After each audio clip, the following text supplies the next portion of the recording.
अस्सलाम वालेकुम वरहमतुल्लाहि वबरकातुहू। Welcome to our Hindi class. तो बच्चों, आज हम एक नई कविता पढ़ने वाले हैं जिसका नाम है आया वसंत। क्या है पाठ का नाम? कविता का नाम आया वसंत। Page number 38। वसंत, वसंत किसे कहते हैं? आप लोगों को पता है कि पतझड़ का मौसम क्या होता है? पतझड़ का मौसम होता है जब हर एक पेड़ पर पत्ते सूखकर झड़ जाते हैं और उसके बाद जो मौसम आता है, यानी पेड़ों पर जब छोटे छोटे हरे हरे पत्ते आना शुरू हो जाते हैं, उन पत्तों में से फिर फल आना शुरू हो जाते हैं, तो उसके साथ वसंत का मौसम आना शुरू हो जाता है। और ये मौसम होता है फरवरी और मार्च में। ठीक है, तो फर्स्ट टू लाइंस, आया वसंत छाई जग में शोभा आनंद। तो इस कविता में कवि ने इन दो लाइन में ये कहा है कि अब वसंत का मौसम आ गया है, तो पूरे जग में, पूरी दुनिया में जो है खुशियों की लहर ऐसी फैल गई है जिसका अंत अब कभी नहीं होने वाला है।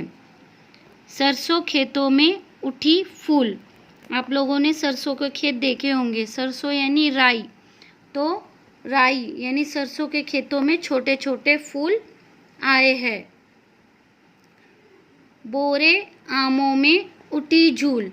तो आम के पेड़ पर आपने देखा होगा कि आम आने से पहले उसमें फूल आना शुरू हो जाते हैं, तो जो फूल है उसका आमों में परिवर्तित होना, उसे कहते हैं बोरे आमों में उठी झूल। यानी अब जो आम के जो पेड़ है उसमें जो फूल आए हैं वो फल में परिवर्तित हो रहे हैं।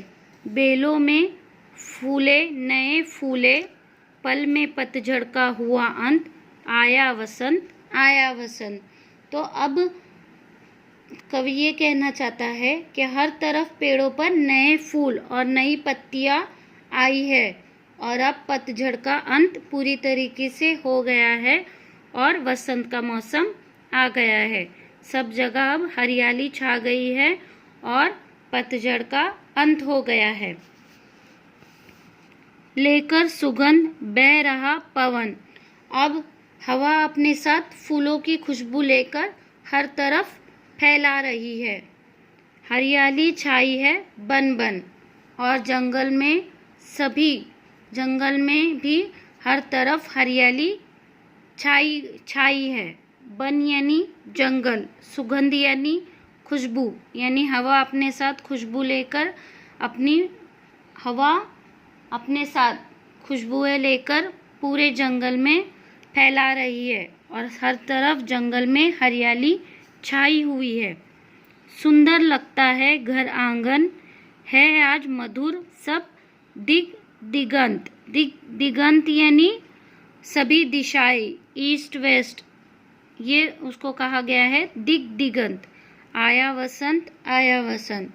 तो घर में हर तरफ, घर के बाहर जो आंगन होता है वहाँ पर भी अभी हर तरफ हरियाली छाई हुई है, जिसकी वजह से अभी हमें सब सुंदर लगना शुरू हुआ है।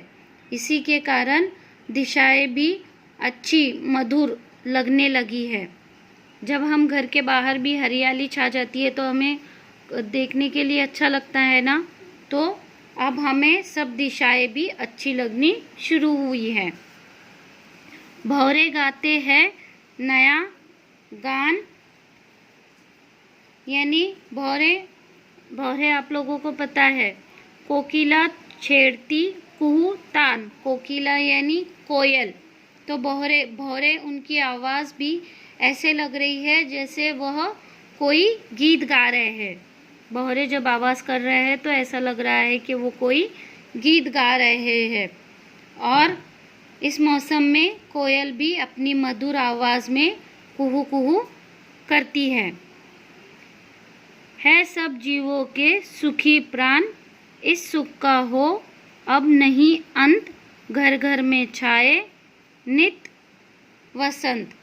तो इस मौसम में हर कोई खुश है, चाहे वो पशु हो, पक्षी हो या हम हो, सभी इस मौसम में खुश होते हैं क्योंकि सब जगह पर हरियाली छाई हुई है, जिससे देखकर हमें बहुत खुशी होती है, आनंद होता है। और हर जगह सिर्फ वसंत का मौसम ही छाया है, हर घर में सिर्फ वसंत का मौसम ही छाया है, जिसका अंत अब कभी नहीं होगा। ठीक है, तो बच्चों आप लोगों को ये कविता समझ में आई? आप लोगों को ये कविता पढ़नी है, याद करनी है। ठीक है, उसके बाद पेज नंबर 39 आप लोगों को यहाँ पर दिया गया है, कवि ने ऐसा क्यों कहा है, उचित कारण चुनिए। यहाँ पर आप लोगों को कविता की कुछ लाइंस दी गई है और 2 ऑप्शन दिए गए हैं। आप लोगों को उसका सही अर्थ ढूंढकर यहाँ पर टिक करना है।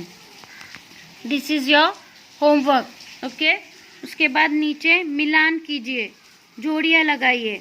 आप लोगों को कविता अच्छे से पढ़नी है, समझनी है और आप लोगों को ये जोड़ियाँ लगानी है। This is also your homework. उसके बाद पेज नंबर 4040 निम्नलिखित शब्दों का समान लय वाला एक शब्द कविता में से वह एक स्वयं लिखिए। आप लोगों को यहाँ पर कुछ शब्द दिए गए हैं, उसके मिलते जुलते उससे मिलने वाले शब्द आप लोगों को कविता में से ढूंढकर एक लिखना है और एक खुद से लिखना है। जैसे पहला दिया गया है वसंत, तो इससे मिलता जुलता आप क्या लिखेंगे, बसंत, और एक खुद से बनाएंगे। This is also your homework. Okay, now open your workbook. Open your workbook. यहाँ पर दिया गया है आप लोगों को आया वसंत।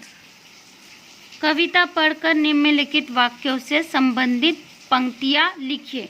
यहाँ पर आप लोगों को कविता की जो पंक्तियाँ है उसके अर्थ दिए गए हैं, उसका मतलब समझाया गया है।